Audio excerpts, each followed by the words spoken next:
describe que existe un juego de pelota con el pie en el siglo III y el siglo II antes de nuestra era.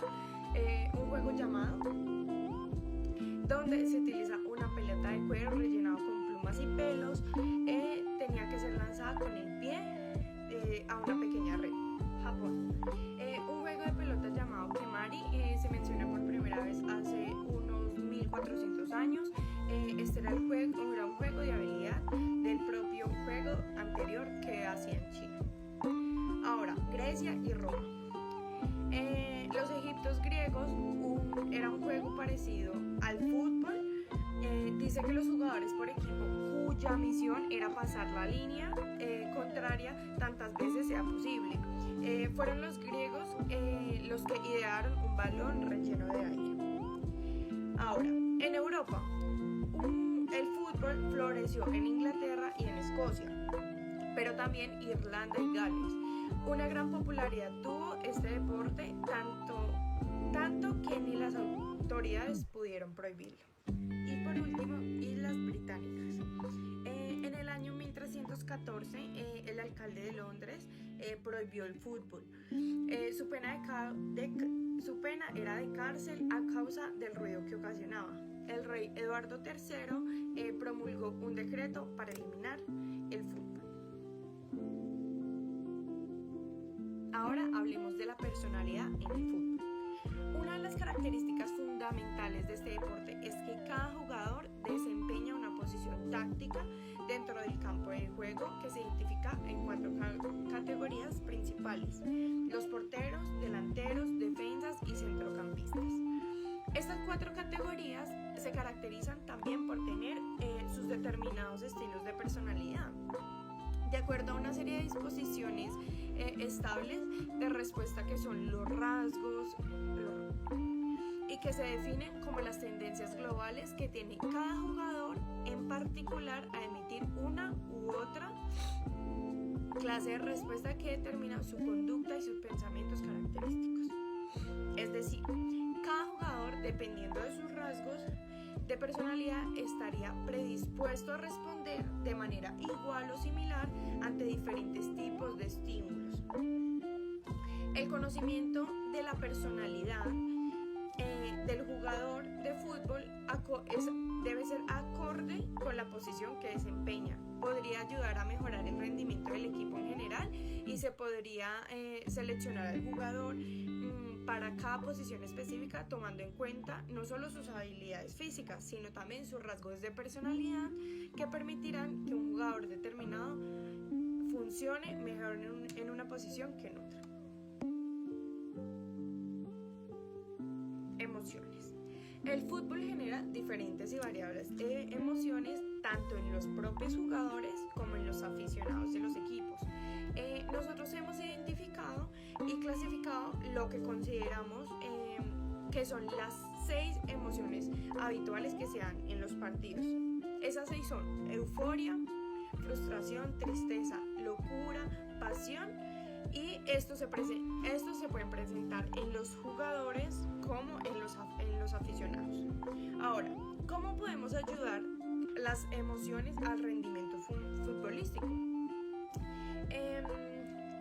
Acá hablamos más de la psicología del deporte y la respuesta va en función de la adaptación emocional a las exigencias de la misma temporada, ya que las emociones pueden encontrarse desde los entrenamientos, en el estilo de enseñanza del aprendizaje y en los partidos, cumpliendo las exigencias de la misma para lograr un objetivo colectivo.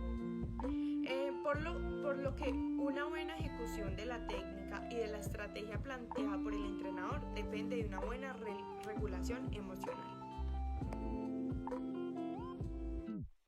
Agresividad.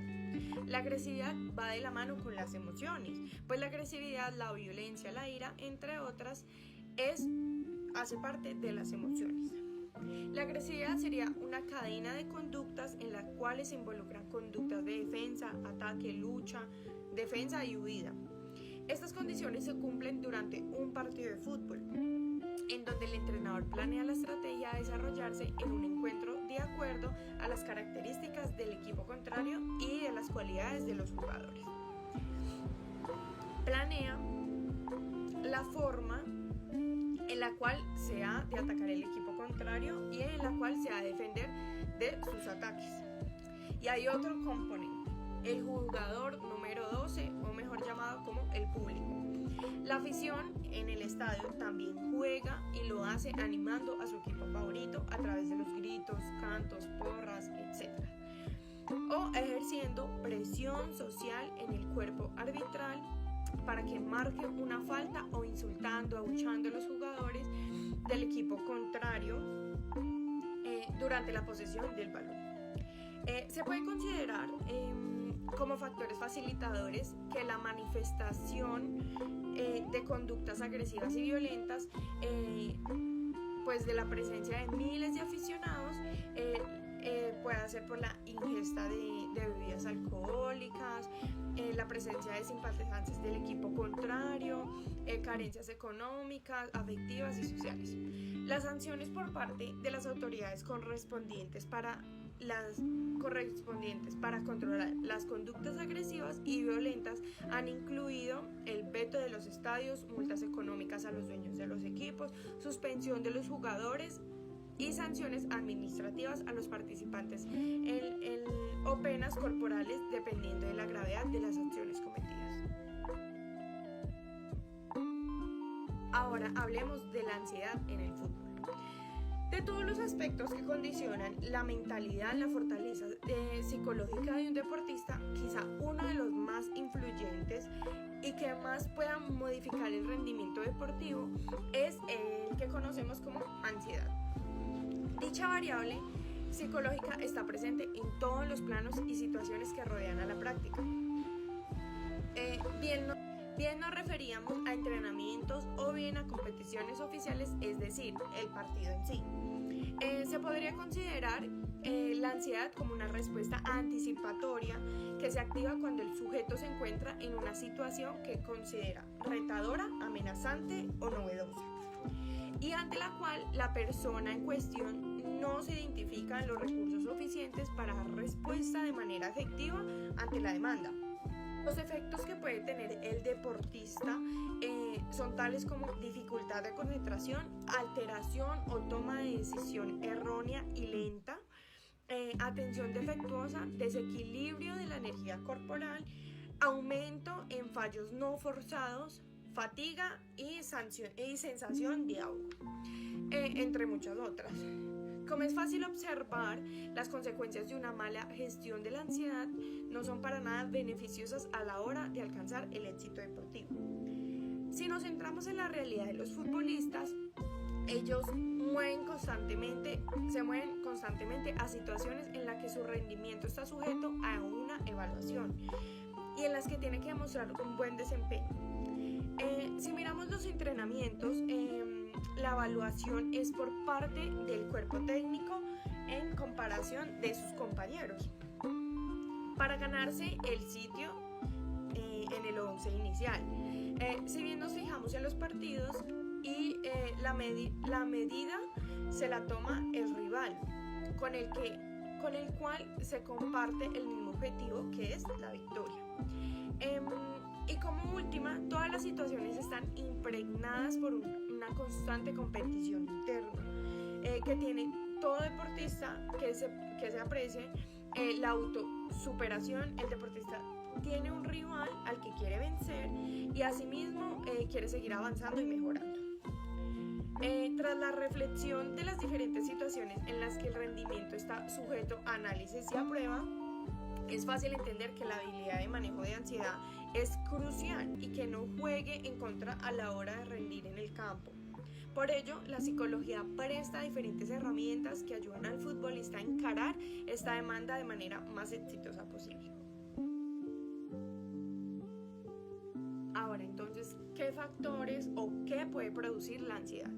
Primero, importancia del evento. Si es un evento importante o si es un evento de menor categoría, la exigencia siempre va a ser ganar, pero la ansiedad se disminuye. Amenaza el fracaso. Claramente, siempre quieren llegar a la victoria. Entonces, pensar que van a perder produce ansiedad.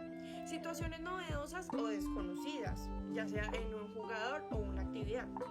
Experiencias frustrantes, ya sea con el mismo equipo, que hayan perdido o que le haya pasado una lesión.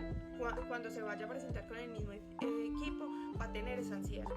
Y otros factores posibles pueden ser personales, familiares o profesionales. Herramientas para manejo de ansiedad. Herramientas para manejo de la ansiedad. Número 1. Visualización. ¿Cómo me visualizo yo en el partido? Así me calmo y no digo, ay, voy a perder de una vez. Número 2. Autoinstrucciones. Darte instrucciones para... Cada uno se conoce su cuerpo y sabe cómo calmarse. Respiración controlada. 4. Técnica de relajación muscular de Jacobson. Y 5. Exposición e inundación. Es la disciplina deportiva cuyas reglas han sido adaptadas para que pueda ser practicado por personas que tengan una discapacidad física, visual e intelectual. Muchos de estos deportes están basados e inspirados en deportes existentes practicados por otras personas que no tienen ningún tipo de discapacidad.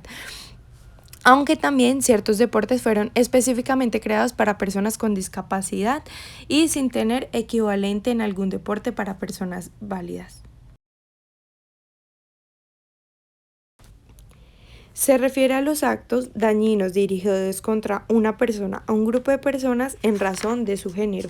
Existe la violencia contra mujeres y niñas, el machismo y la fobia a los LGBTI+. Todos son violencias en el deporte. Unos han estado más presentes que otros, como el de la mujer, pero todos son dañinos para la sociedad. Resulta ser un acto voluntario del deportista, un acto reflexivo, dirigido más por factores personales que ambientales. En cambio, el abandono resulta ser un acto más involuntario, fruto de circunstancias que llevan al deportista a dejar la práctica deportiva por lesiones o daños físicos.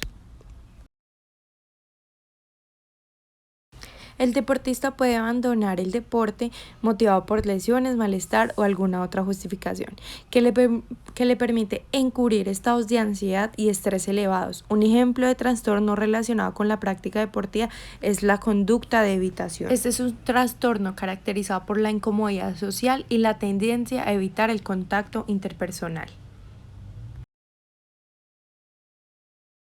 ¿Qué es la atención y la concentración? Es la capacidad neurofisiológica y la voluntad para entrar en contacto visual, auditivo, olfativo, tacto o gusto con algo en concreto. Consiste en la concentración que implica el interés o la motivación para mantener una atención sostenida el tiempo que sea necesario. ¿En qué consiste el entrenamiento mental? En la aplicación e integración sistemática de ciertas habilidades técnicas y métodos psicológicos con la finalidad de optimizar el rendimiento en el deporte. Algunos beneficios que proporciona son las siguientes: controlar la ansiedad pre y post competitiva.